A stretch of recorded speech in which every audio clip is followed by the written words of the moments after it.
باركي يا ابيات شعري فرح شيخ جديد وحصريا على استوديو الأماسي. للتواصل جوال رقم 055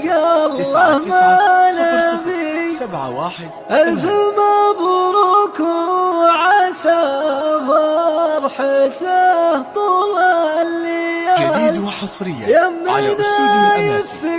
للتواصل جوال رقم 055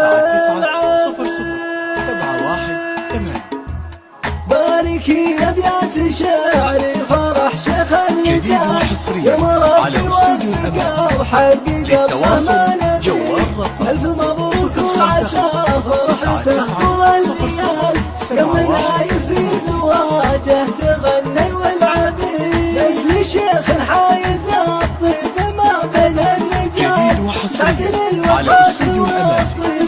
للتواصل جوال رقم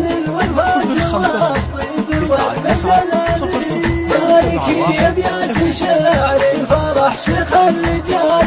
يوم ربي وفقه وحقق الله ما نبي.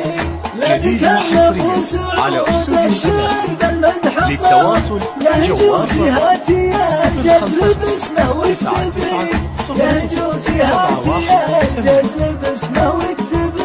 باركي يا ابيات شعري فرح شيخ الرجال.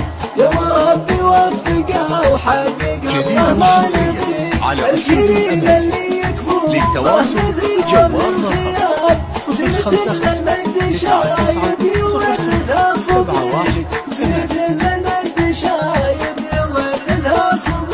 باركي يا ابيات على استوديو الأماسي. للتواصل جوال رقم 055 لها عيال طيبهم غير عن كل العيال. لحظر وحدهم يقول ما خابت عبيد. جديد وحصريا على استوديو الأماسي. للتواصل جوال رقم باركي يا ابيات شعري فرح شيخ الرجال. يوم ربي وفقه وحقق الله ما نبي. لذكر مسعود صارت قصايد نزال. جديد وحصريا على استوديو الأماسي. للتواصل جوال رقم 055 باركي يا ابيات شعري فرح شيخ الرجال. يوم ربي وفقه وحقق الله ما نبي. ليث اللي قولت العم وله دايم تقال. القريب طيب فعل الشهد ولد نبي. القريب طيب